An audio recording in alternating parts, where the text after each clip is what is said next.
Usually these overview sessions end up more being like lectures, and they're the only part of the course that are. But since hopefully you've read the Leach book, you may have questions to do with some of the material he introduces. What I want to do is focus on an overview, and what I'm defining is the 4 phases of Stanislavski's work. But before that, essentially, I just wanted to give 5 overall objectives of the Stanislavski system. What was Stanislavski trying to do during the permutations he had in his career and his conviction about aesthetics from the time the system was first set down in 1906 to 1938 when he died? What were the 5 objectives? Well, the most important one probably was to create specific, truthful, spontaneous behavior on stage, not in general, but specifically. What did he mean by in general? Acting. If you're acting in general, what are you doing? You're not picking one thing to work towards. It's more of a wash of the idea of the point or the action. Or the feeling. Yeah. Yeah. So, people who are in love act like they're in love, and there's a kind of generic, cliche-ridden kind of concept of what that is emotionally. And you're not kind of basing that on anything specific. You're basing it on a general idea of what that emotion looks like on stage, or the way it comes off on stage. So everything for Stanislavski needed to be specific, but given that, and given his own artistic predilection, he also wanted a kind of idealization of the specific. He was very concerned about beauty, continuity, gracefulness, all of those things as well. So that was the caveat. You could be specific, but you also should try to be graceful and beautiful on stage. So, secondly, to produce the given circumstances in which true feeling will be spontaneously engendered. He's talking now about the actor, using given circumstances. And very often people talk about, and we'll get to the diagram a bit later, but one of the things about the diagram is that right at the bottom of the diagram, I hope people brought it because I'm going to refer to it anyway. The Pushkin aphorism. What is the Pushkin aphorism? It has to do with given circumstances. And in Benedetti's biography of Stanislavski, which is a useful biography that I would recommend if you have time to look at it, he talks about the Pushkin aphorism on page 15, and he explains what it is. And I'm quoting here Benedetti. In an unfinished article on the history of drama drafted in 1830 but not published till after his death, he summarized his findings in what came to be known as his aphorism, that is Pushkin's aphorism. Quote, "The truth concerning the passions, verisimilitude in the feelings experienced in the given circumstances, that is what our intelligence demands of a dramatist." So that's the Pushkin aphorism. Now, what does he mean, though, by given circumstances? Are we all clear what that is? What those are? Text. Okay. What the text gives us. In the way of what? In the way of character, place, time, Yeah, everything. action. Yeah. All the All who, what, where, why. Yeah. Okay, so that's what given circumstances are. Again, very specific. They're not general. But, okay, you love this girl. That's the feeling. That's in general. You love so-and-so who has a colorful way of dressing, has peaked ears, has a very inviting mouth, has a beautiful turned-up nose. You're starting to think about specifics and naming them and defining them and relating to them. Or you're using the specifics of the person you're playing the scene with and taking off from there. But whatever you're doing, you're looking at given circumstances, both coming out of the text and coming out of the partners you're working with, your director, your set, your mise-en-scène, your lighting plot, everything that works to give both external and internal given circumstances. Okay, thirdly, through conscious technique to the subconscious creation of artistic truth. Stanislavski kept saying throughout his career that it's no good trying to evoke the subconscious directly. You can only do it indirectly through using the given circumstances as lures, as baits, to bring out some subconscious response. And so that is a very crucial thing. In a minute we'll look at the diagram. Fourthly, there can be no art in a role without experiencing it. What does he mean by that? There can be no art in a role. In other words, there can be nothing artistic in the enactment of a role without you experiencing it. It needs to be real. Yeah, it needs to be real, but you also need to, at first hand, as it were, feel what the character is feeling. That was the memory, right? Have Yeah. lived it first. I can remember a few years ago we had a production of Hedda Gabler, and there was this woman in the cast she was brilliant. I mean, she had an incredible mind, and she was very intelligent and very alert and bright, but you felt somehow when she did the role that she was quoting it. It's like she wasn't making that primary transference, which we all make on the stage if we're actors, into sort of being the character, even if it's only an instinctual thing. There's that sense that you are experiencing the role rather than just quoting it or acting it or stating it in some other way, like you would, say, in public speaking. You've got to somehow enter into it.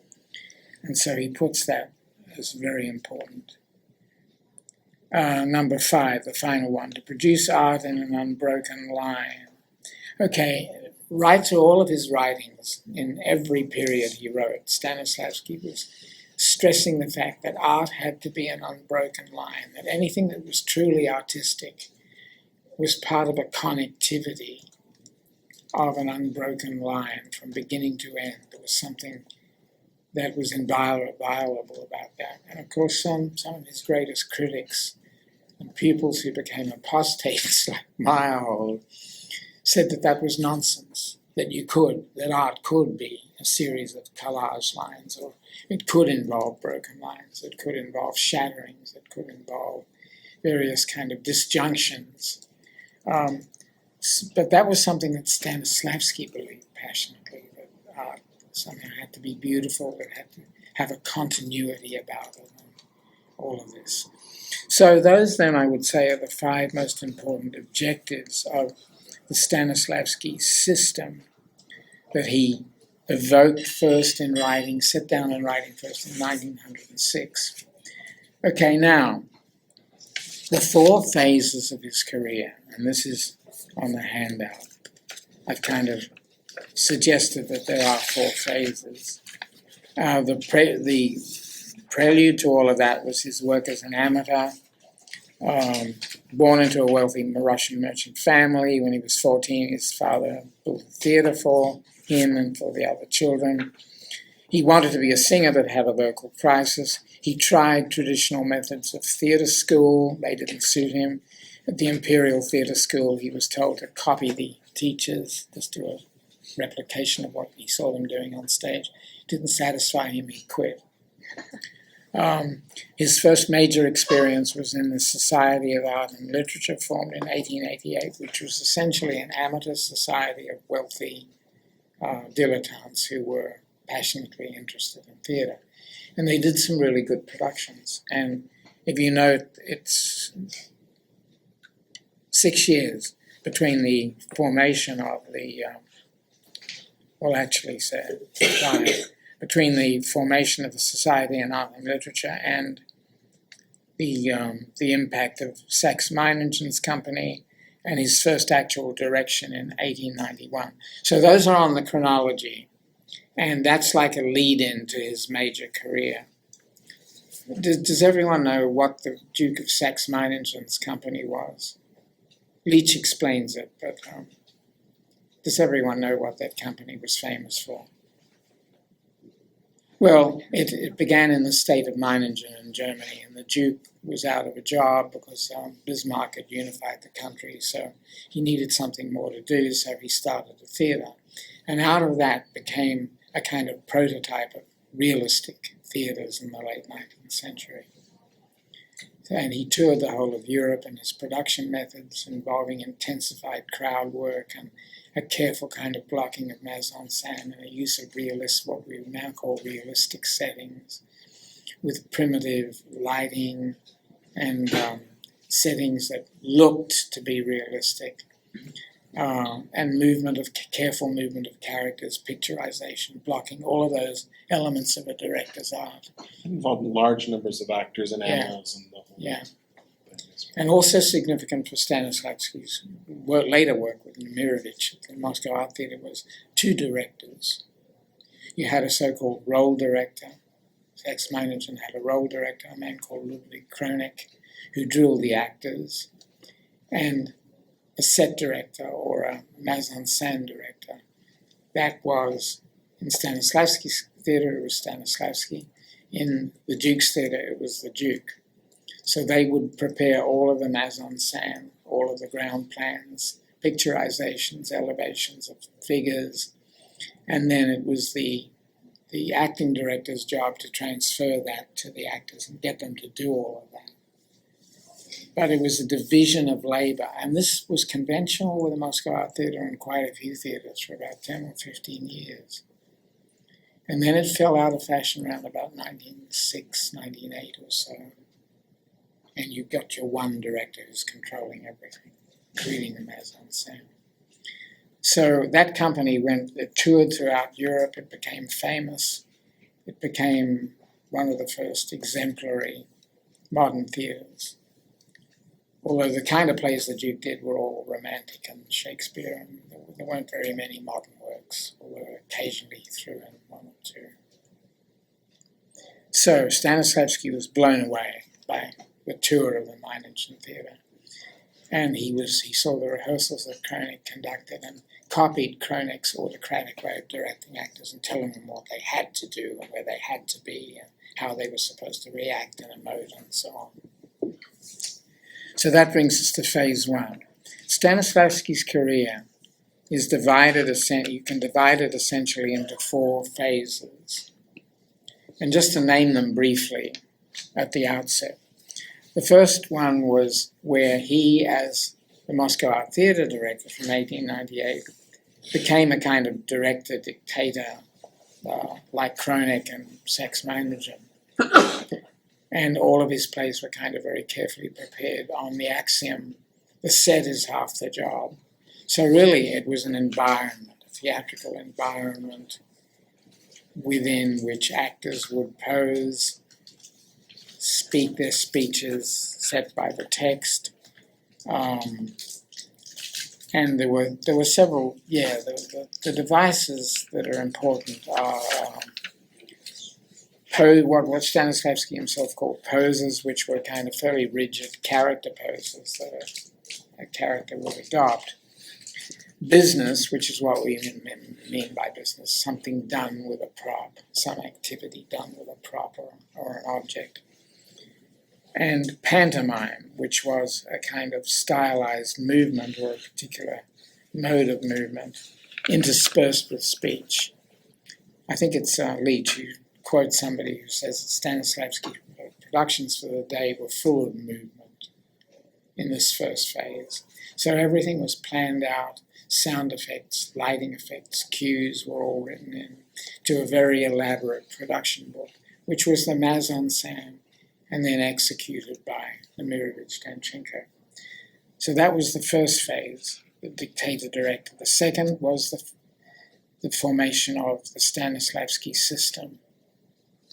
And that happened in 1906. And essentially, in the first years of the system, there are these two streams, the inner and the outer stream. We'll get into the map. And in this first period, the inner techniques were more important and were stressed more and were more revolutionary and were more fascinating to the outsider observers of the company. From about 1913 to about 1929, for quite a few years, things turned around and the objective outer aspects were more emphasized, but particularly all of the given circumstances provided by the play. And I'll come back to that third phase in a while. And then lastly, from 1929 till his death, the shortest of the periods, we have the final transmutation of the system into what was called the method of physical actions and active analysis. And this was worked on over several years, but chiefly in three productions. A production of Othello that failed, then there was Bulgakov's adaptation of Gogol's Dead Souls, and finally Tartuffe. Okay, now let's jump back and let's look at this diagram. The system. Okay, the invention of the system, you know what, we might ask, why did Stanislavski, after already being in the theatre for 20 years, why did he suddenly want to do something different? Why did he want to, why was he dissatisfied with what he had achieved? What was the problem with him? Well, he felt his acting was becoming less and less effective. And the problem for him was repetition. You know, it's difficult for us to realize because most runs in theatres these days are maybe one weekend or 2 months or 4 months or something. It's very rare there's a year or more. But the problem for an actor if you're in a year production is how do you keep it fresh? What do you do? How do you maintain the spontaneity? Especially in plays that are fairly modern and that use realistic postulates of characterization and language. What do you do? Or even classic plays, you know. So Stanislavski realized that his acting was becoming problematic for himself. He was dissatisfied with what he was doing. And the occasion was a very famous production of Ibsen's Enemy of the People, in which he played Dr. Stockman. And it's a big leading role, a very dynamic gift to a star actor. And he was lauded for his role, but he felt he was getting less and less effective in it. So he went to Finland in 1906, took books with him, and wrote down everything he could possibly find and feel about, you know, what it was about acting that was important to him, what he wasn't doing, what he was doing, and coming up with a certain kind of series of discoveries about the importance of acting. Now, the 5 that I mentioned at the beginning of the session today, those were the crucial objectives of the system. And he cottoned on very quickly to those. Gradually, over the next few years, he took the system back to the Moscow Art Theatre and got a very cold shoulder from everybody. The older actors were quite happy with the techniques they were using and the achievements they had experienced. They didn't want to get into any newfangled acting technique or method or system or whatever.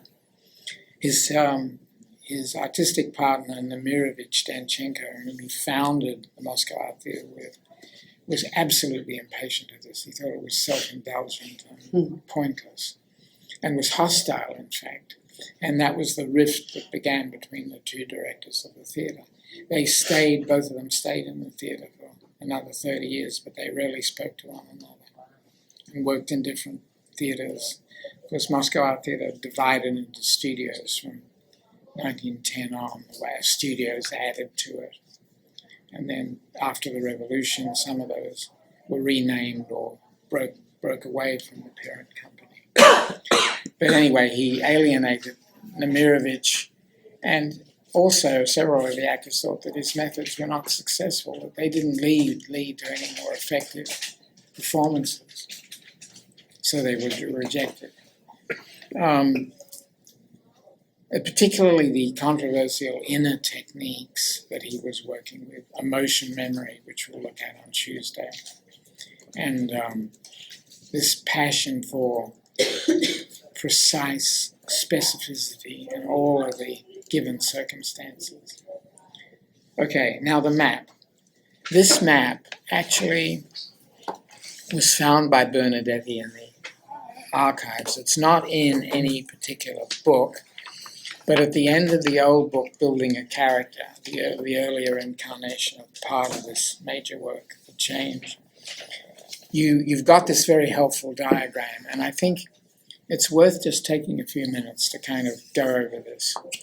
Notice there are two kind of columns here. The one on the left is the more unusual one and full of more boxes. And if you note the process, this is conceived as the process of an actor playing a role, developing a role and actually playing it.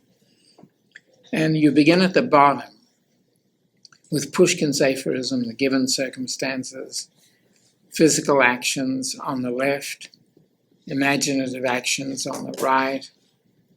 Into the mix, you pull in sort of intimations of the unconscious without ever being able to tap them. And you do reading as preparation for the role. And the motor forces to give you the impulse to actually play the role are the mind, the will, and the feelings, human faculties. The intellect, the mind, the will, the determination to do the role, the impulse to act it. The motivation. Yeah, and the feeling. Will isn't exactly motivation. Will is just the determination to do something. Now, if you go up the central column, the perspective of the role, through line of action, you get into some central concepts. The through line of action is what the character essentially wants as a dominating kind of driving force for action. So that's in the central column, and that comprises also the super objective, which is that goal.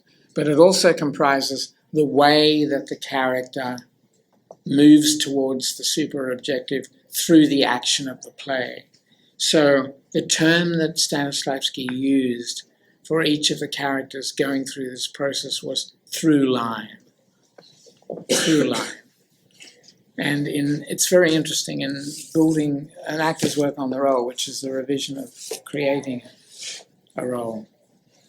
There's another term which is quite new to me that Benedetti introduces called line of the day, which means all of the things that you do off stage as the character, all of the things that you do between the scenes, all of what we call in Hollywood, or what they call in Hollywood, the backstory, the exposition of context, all of those things are also sort of part of that line of the day, and therefore they are also part of the through line. So, you've got those central concepts there. Now, if you look to the left and the right, you'll see on the left all of the inner techniques to reinforce the through line and the super objective. And in the original book, An Actor Prepares, which was the first of the two earlier books, you've got chapters on each one of these, so it's a bit more convenient maybe to use those earlier books. But you've got things like your own experience, control and finish, ethics and discipline in the theatre, stage charm, internal characterization, all of those given circumstances. What does stage charm mean? Just being charming on stage. Oh, okay. Appeal. And it's interesting because that really should be in the external section, but it's not. Logic and coherence, that's the way one objective might change into another. The through line is made up of beats or bits, as we think Stanislavski really meant, which are scenes with smaller local motivations and objectives, which may be aiming at the super objective, but not necessarily in too much of a linear way. So, you've got a character who wants to, say, win over, who wants to convince somebody that he's right for a job, say. On the way to that, he may be at this would-be benefactor's house and may want to impress the family. So he does something smaller, like he eats very neatly and with good manners to impress. So that's a kind of sub-objective. It's a sub-motivation, which is part of an overall larger super-objective. And there are various diagrams to sort of show those things that are in the archives and elsewhere. I figured one big diagram is enough. So then you have other things. Adaptation. You maybe adapt your internal state to certain given circumstances that the character is supposed to have. Communion is that unspoken kind of rapport with another actor or with a character on stage.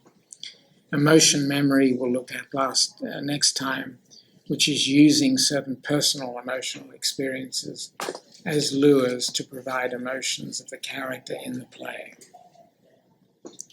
Could you explain communion again?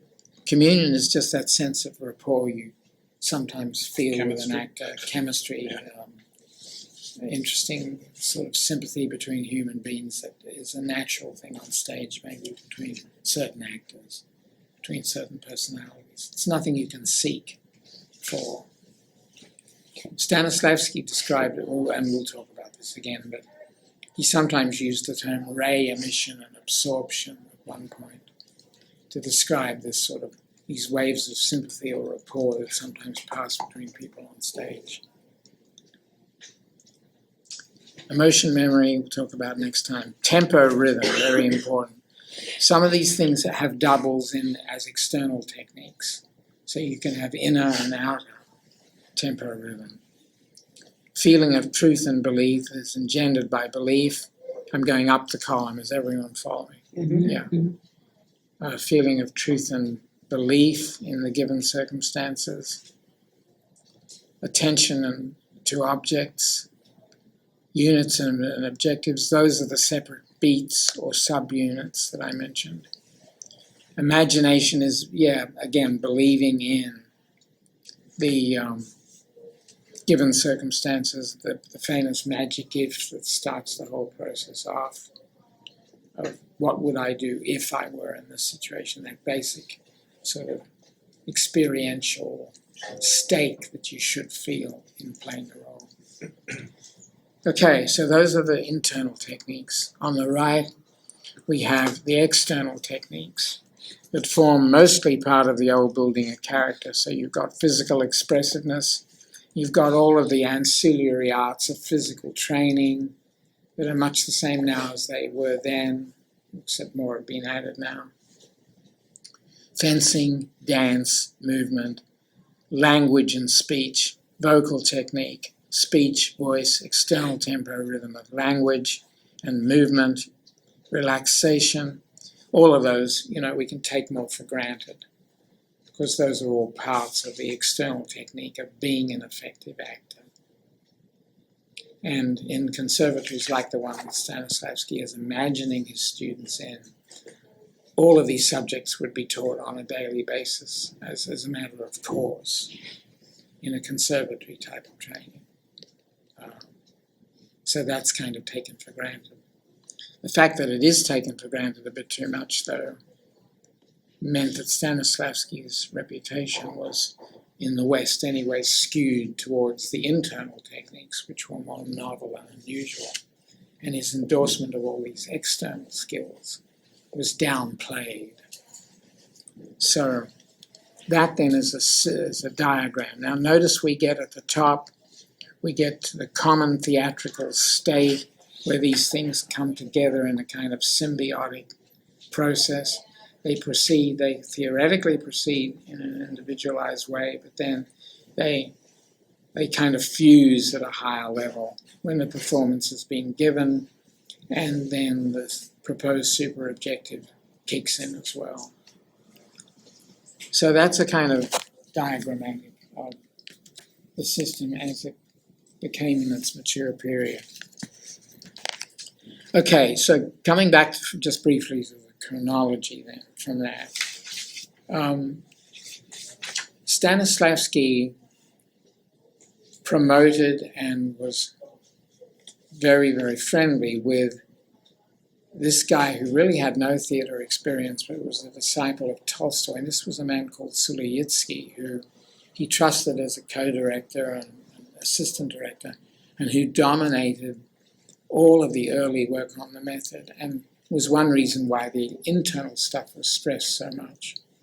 Certain of Suliyitsky's ideas about the importance of prana, the Hindu streaming of energy from the solar plexus, the use of ray emission and absorption, the use of emotion memories, all the more what you would call mystical parts of the system, gradually were sort of downplayed.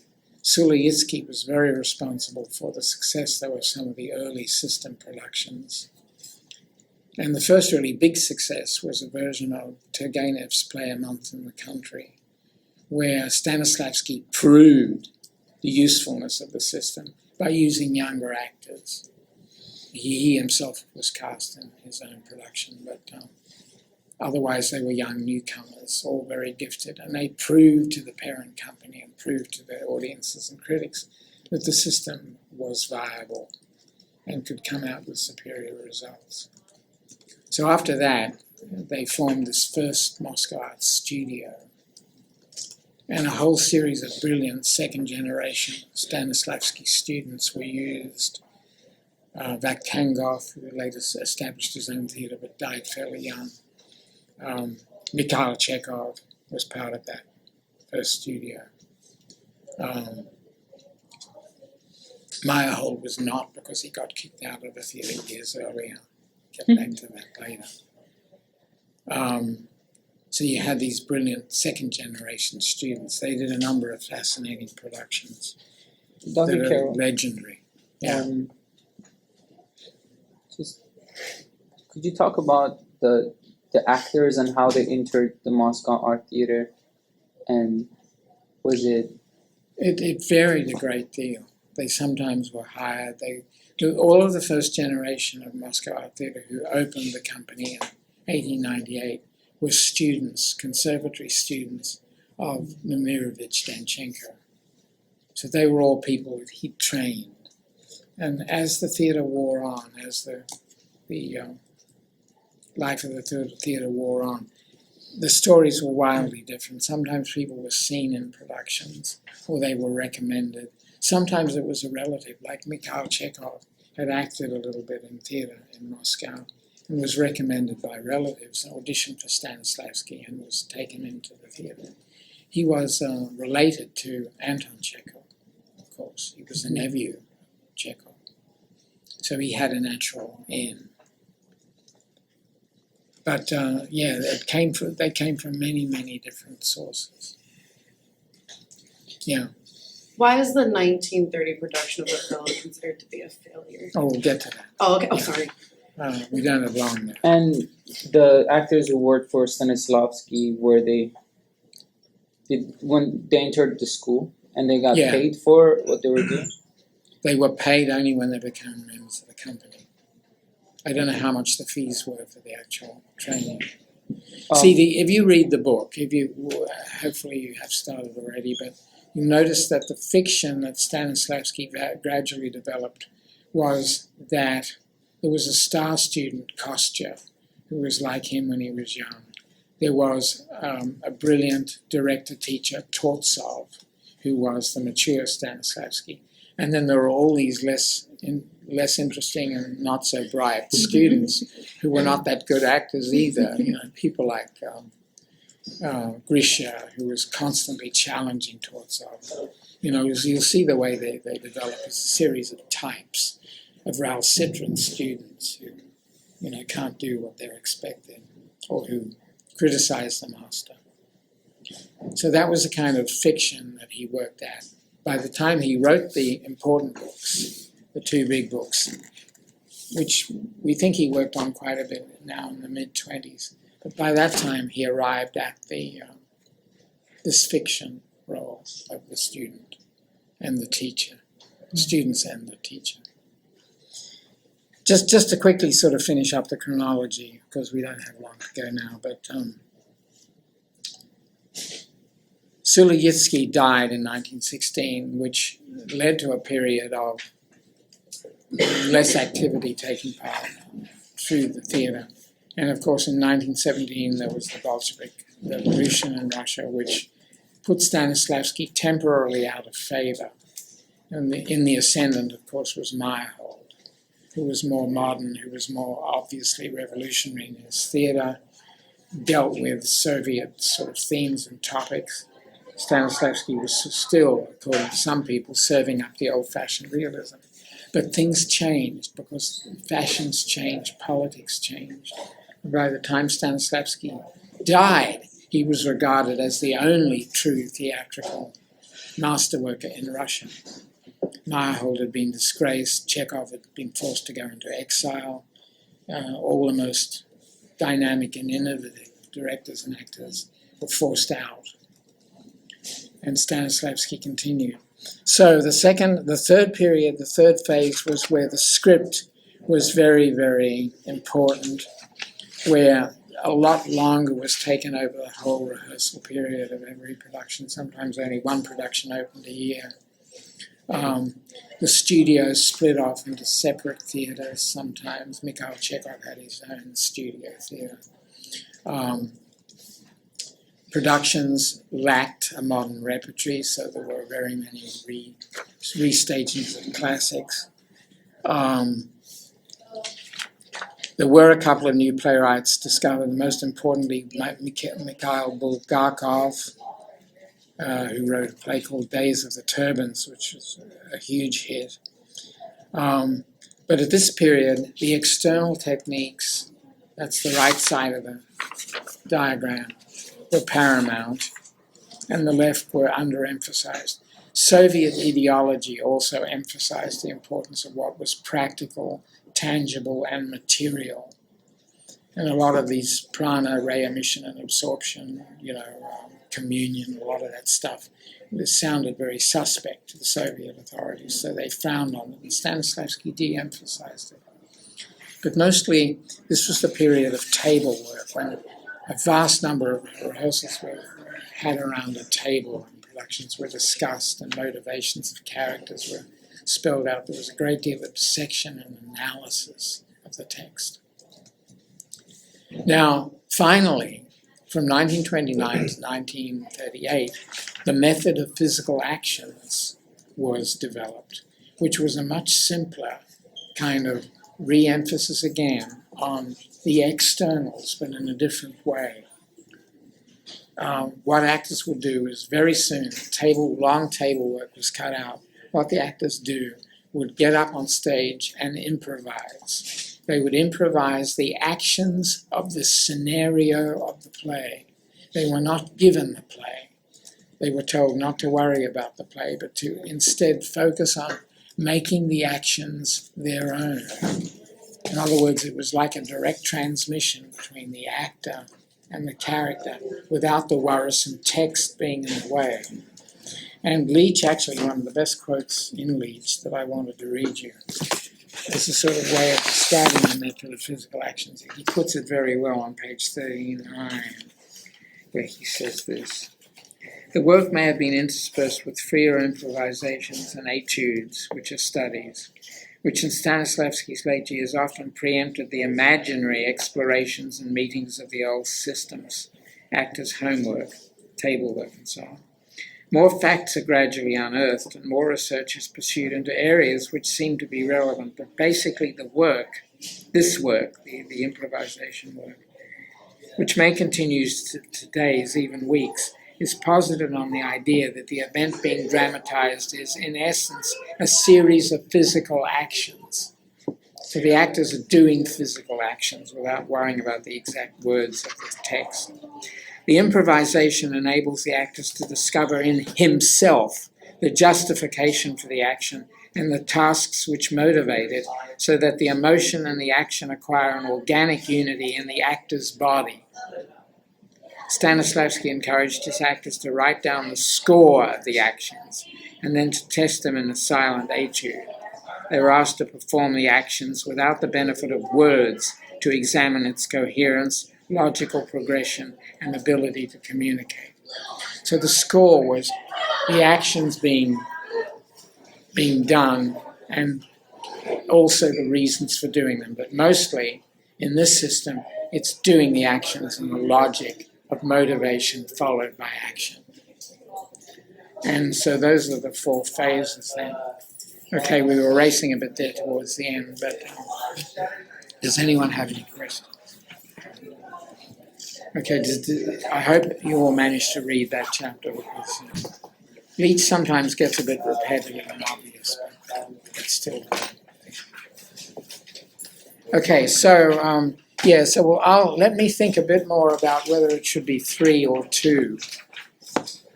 But if everyone sticks with the course, and the last day to change, by the way, or to add or to drop, is next week. So, I'm very pleased that so many people are in the class, because I wasn't expecting that many. And generally, it's easier on everyone if it's a larger class. So.